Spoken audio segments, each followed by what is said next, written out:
Bienvenidos y bienvenidas todos ustedes a este espacio donde estaremos haciendo algunas consideraciones sobre la configuración de los derechos humanos en el contexto de la globalización.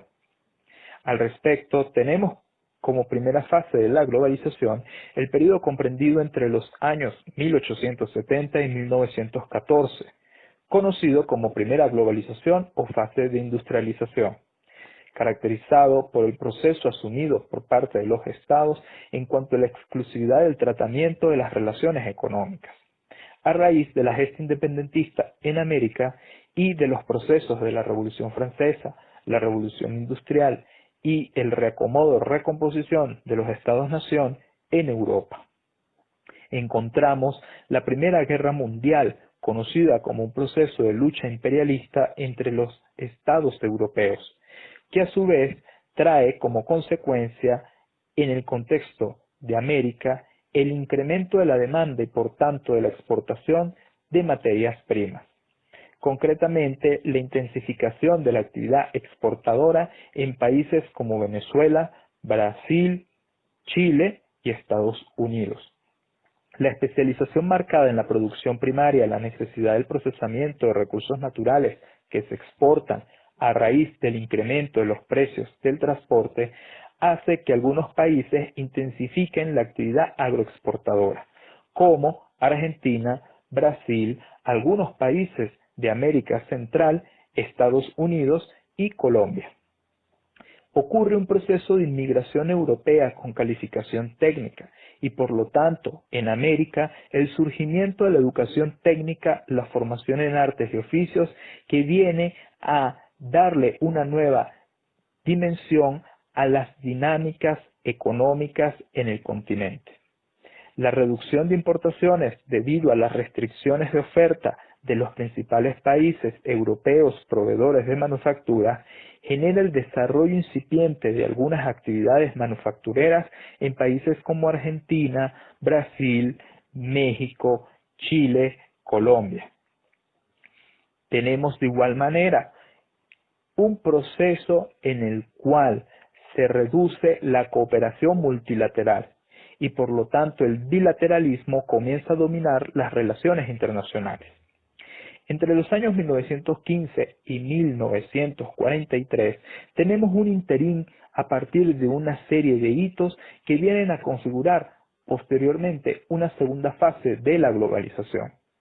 Estos hitos van a estar relacionados con una geopolítica, con las dimensiones económicas, sociales y con el tratamiento de derechos humanos. Tenemos entonces en el año 1917 en Europa, en Rusia concretamente, el proceso de la Revolución Soviética, que en el año 1922 viene a constituir la Unión de Repúblicas Socialistas Soviéticas a partir del Tratado Constitutivo. Paralelo, en el año 1917, en el contexto americano, a raíz de la Revolución Mexicana, tenemos la Constitución de los Estados Unidos mexicanos, que sumado a los procesos europeos de la Constitución de la Segunda República Española y de la República de Weimar, viene a configurar el tratamiento de los derechos laborales, de salud, de seguridad social como aspectos fundamentales para el desarrollo a partir de la igualdad de condiciones y la igualdad de oportunidades. Recordemos que en la Constitución de Weimar, los derechos desde el punto de vista de las libertades sindicales, los derechos a la salud, los derechos a la protección en materia laboral, los derechos a la educación y la seguridad social, fuertemente influenciados a partir del pensamiento alemán, vienen a ser coincidentes con el pensamiento bolivariano desarrollado por Simón Bolívar en el discurso de Angostura y en el manifiesto de Cartagena a partir del tratamiento de los derechos de igualdad, de equidad, de los derechos y garantía de protección de la salud, de la educación y por lo tanto del tratamiento de la seguridad social a partir de la doctrina de la teoría de protección social, que permite el tratamiento y por lo tanto la consecución de la justicia social para el pueblo. En el año 1929 nos encontramos en Estados Unidos de América con un proceso conocido como la Gran Depresión. La recesión motivó a las principales economías del mundo a adoptar medidas proteccionistas a las que se sumaron una serie de devaluaciones en distintos países. Posteriormente, nos encontramos en este mismo interín al proceso de la Segunda Guerra Mundial, conocido como un proceso de lucha hegemónica entre potencias europeas y la potencia naciente como Estados Unidos en América y las potencias en el Asia. Se generan una serie de sanciones económicas como restricciones de oferta en los países exportadores de manufactura del Asia y de Europa, perdedores de la guerra. Los acuerdos comerciales promovidos por Estados Unidos de América comienza a ser una de las políticas para el tratamiento en el plano internacional con respecto a América Latina, a efectos de conseguir aliados que incluían preferencias para la exportación de materias primas y el financiamiento para la sustitución de importaciones. Ocurre un proceso de acumulación del superávit comercial durante la guerra que permitió incrementar las reservas, las cuales fueron utilizadas posteriormente para financiar inversiones y el desarrollo de infraestructura en las principales ciudades. Por ejemplo, países como Estados Unidos, México, Brasil y Venezuela. De igual manera, tenemos que en este mismo contexto se comienza a configurar una segunda fase de la globalización, a partir del periodo entre 1944 y 1970, asumido a partir de los acuerdos de Bretton Woods o la convertibilidad de la moneda. La inconvertibilidad de las monedas tras el abandono definitivo del patrón oro y la implementación de políticas para empobrecer al vecino genera dificultades en las exportaciones en los mercados mundiales por las barreras proteccionistas, la caída de los precios de las materias primas y la ausencia del financiamiento internacional. Tenemos como en otros países de América Latina, por ejemplo en Argentina, ocurre el proceso de la industrialización por sustitución de importaciones. De igual manera, en esta segunda fase ocurre el proceso constitutivo de la Organización de las Naciones Unidas y la Declaración Universal de los Derechos Humanos, que viene a reconocer y que viene a generar la instrumentación jurídica para la protección de aquellas libertades civiles, políticas, de propiedad, de aquellas libertades en el ámbito económico, social y cultural que fueron consecuencia de la gesta, fueron consecuencia de las luchas de los pueblos con respecto a que estos estados asumieran la posición de garantía y de reconocimiento. La ganá y la creación del Estado de Israel, según la resolución 181 de la Organización de Naciones Unidas en el año 1947, permite un proceso de reivindicación del pueblo judío concretamente, que históricamente fue sometido bajo el proceso del Holocausto en la Segunda Guerra Mundial. Sin embargo, esta creación del Estado de Israel genera un conflicto político-territorial en el Medio Oriente, que se mantiene hasta la actualidad y que ha significado una vulneración de derechos de aquellas personas que habitan en los territorios bajo disputa. De igual manera, ocurre en esta segunda fase de la globalización el proceso del multilateralismo a partir de las relaciones este-oeste, occidente-occidente. Encontramos cómo se desarrolla un proceso de lucha ideológica del este-oeste que da lugar a la Guerra Fría, mientras que paralelamente se desarrolla el proceso de lucha desde el punto de vista hegemónico entre Occidente y Occidente, concretamente en América, a partir del impulso de la doctrina Monroe de Estados Unidos de América hacia los países de América Latina y del Caribe. A partir del año 1970 hasta la actualidad, tenemos entonces la tercera fase de la globalización, conocida a partir de la generación del libre comercio, como un proceso de homogeneización de los modelos de desarrollo, el desarrollo de las tecnologías de la información y la comunicación y la implementación de políticas neoliberales. El Estado asume un rol más activo en la economía, incluyendo políticas expansivas, la creación de algunas instituciones orientadas directamente a promover la industrialización y la nacionalización de sectores considerados estratégicos, concretamente a partir del impulso del Banco Interamericano de Desarrollo, el Banco Mundial, el Fondo Monetario Internacional, y ocurre también el proceso de industrialización por sustitución de importaciones. Esto es, la intervención por parte del Estado en el mercado de bienes, la intervención estatal en el mercado de divisas, mayor participación estatal en el desarrollo de infraestructura, instrumentos de política comercial orientados a promover la producción nacional mediante la sustitución de importaciones, que en los primeros años de implementación genera buen desempeño en cuanto a la dinámica económica de los países, pero que a partir de erradas políticas de no inversión y erradas políticas en las cuales no se mantuvo un proceso de internalización de acuerdos y de darle continuidad a la propia política por la inestabilidad desde el punto de vista de los gobiernos de América Latina y el Caribe, pues se generan crisis en estos países. Se suma en esta última fase de la globalización la crisis del petróleo en los años 1973, 1974 y 1979. Tras la suspensión de la convertibilidad del dólar, colapsa el sistema monetario internacional a raíz de las medidas unilaterales de Estados Unidos.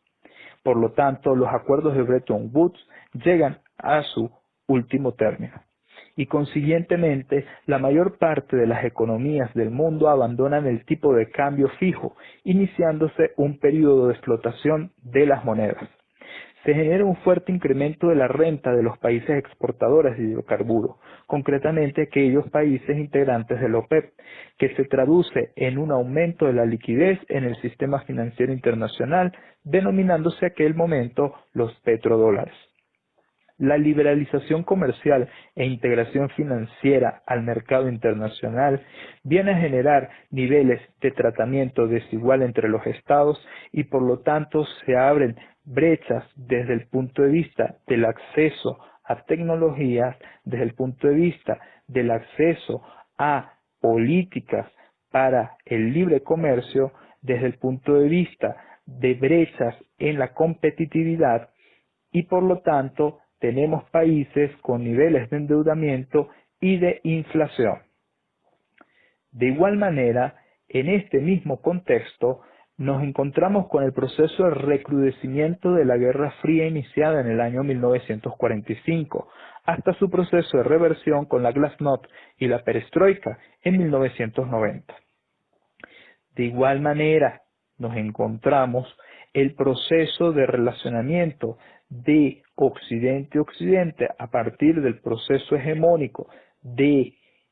el continente americano en cuanto a los sistemas políticos de gobierno, y es que vemos un proceso de lucha entre el sistema político, el sistema de gobierno democrático y los sistemas dictatoriales, a partir de la implementación de la doctrina Monroe. Paralelamente nos encontramos un proceso de relacionamiento norte-sur entre los estados que genera un proceso de lucha contra una nueva colonialidad, recordando la vulneración de derechos ocurridos en los procesos de conquista y colonización de siglos anteriores. Esto viene siendo uno de los pilares fundamentales para la conferencia de Bandung, donde los países conocidos o así mal llamados del tercer mundo comienzan a generar una reconfiguración y por lo tanto la lucha para el reconocimiento de igualdad de oportunidades, igualdad de condiciones, de respeto al tratamiento de los estados en cuanto a la autodeterminación y la no injerencia a sus intereses. Por otro lado, nos encontramos con un proceso de reconfiguración de un nuevo orden mundial, que viene dado con unos antecedentes desde el punto de vista jurídico promovidos por la Organización de Naciones Unidas. Y es que tenemos entonces para el año 1966 el Pacto Internacional de Derechos Económicos, Sociales y Culturales. Para el año 1969 la Declaración sobre el Progreso y el Desarrollo en lo Social. Para el año 1986 en Maastricht, Países Bajos, se suscriben los principios de Limburgo relativos a la aplicación del Pacto Internacional de Derechos Económicos, Sociales y Culturales. Pero es que a partir de la Resolución 41-128 del año 1986, adoptada por la Asamblea General de las Naciones Unidas, tenemos la Declaración sobre el Derecho al Desarrollo, reconociendo que toda persona humana es sujeto central al proceso de desarrollo y que toda política de desarrollo debe por ello considerar al ser humano como participante y beneficiario principal de este, reconociendo que la creación de condiciones favorables al desarrollo de los pueblos y las personas es el deber primordial de los respectivos estados. De allí que los esfuerzos para promover y proteger los derechos humanos a nivel internacional deben ir acompañados de esfuerzos para establecer un nuevo orden económico internacional. Ello genera una nueva concepción de las relaciones internacionales a partir del multilateralismo y su discusión con respecto al regionalismo. Esto viene a configurar una nueva visión ya no de un mundo unipolar o bipolar, sino de un mundo multipolar, multicéntrico, pluripolar. La creciente integración de la economía mundial desde diversas regiones y la internacionalización de políticas que antes eran internas, nacionales y que ahora son comunes entre algunos estados, trasciende en algunos momentos esferas geográficas regionales, permitiendo entonces la deslocalización por la transnacionalización de la economía y simultáneamente una concentración geográfica del comercio por redes de producción. Vemos entonces cómo comienza a fomentarse cadenas globales de valor. En el año 2007-2008 tenemos la crisis económica mundial, que viene a generar la liberalización del comercio en tres niveles: el nivel unilateral, el nivel multilateral, sobre todo a partir del papel protagónico de la Organización Mundial del Comercio, y el nivel regional. Vemos cómo en el contexto americano surgen o se le da prioridad y se le da un nivel de profundidad a tratados de libre comercio, como el Tratado de Libre Comercio entre Estados Unidos, México y Canadá, los tratados del Pacífico, la Comunidad Andina de Naciones, la UNASUR, Mercosur, CELAC, CARICOM, Petrocaribe, ALBA, que vienen a darle una nueva configuración de multipolaridad a las relaciones internacionales y por lo tanto a las dinámicas económicas. Los desafíos de la economía proteccionista entre Estados Unidos de América y la República Popular de China, y en menor dimensión entre Estados Unidos y la Unión Europea, vienen a intensificarse a partir del año 2016. Mientras que a partir del año 2018 ocurre la desaceleración del comercio internacional en los países de América Latina y el Caribe como consecuencia de la baja de los precios de las materias primas y el incremento de los precios del transporte. La geopolítica internacional en materia petrolera y el incremento de sanciones económicas unilaterales que se traducen en bloqueos económicos que generan procesos de afectación en la inversión extranjera directa en países de Asia, de América, vienen a configurar procesos de crisis económica no mundial, sino procesos de crisis económica a nivel interno de los estados, generando consecuencias desde el punto de vista de migración por motivos económicos y consecuencias en el tratamiento de los derechos humanos. Por último, en la actualidad, para este año 2020, tenemos la pandemia representada por el virus del COVID-19, la cual ha generado dos procesos de reflexión fundamental a nivel mundial. La movilidad de las personas, el acceso a bienes y servicios de consumo, restringidos a partir de las políticas de protección, conocidas como cuarentena y distanciamiento social, versus los derechos laborales de libertad económica, de educación, de desarrollo de la personalidad y de la calidad de vida que tenemos todos y todas como derechos humanos. Sin embargo, se viene a sopesar, se viene a generar por parte de los estados el tratamiento de protección de los intereses sociales con respecto a los intereses individuales. Y es a partir de allí que hemos visto una serie de instrumentaciones jurídicas a nivel interno de los estados para garantizar el derecho a la salud, el derecho a la vida y garantizar las condiciones mínimas de calidad de vida de cada uno de los miembros de estos estados. Por otro lado, hemos visto que las condiciones en el acceso a servicios públicos y, en caso concreto, los derechos a la salud, las condiciones para garantizar los derechos a la salud, ha sido el tema fundamental en estos primeros meses del año 2020 por parte de los estados a nivel mundial,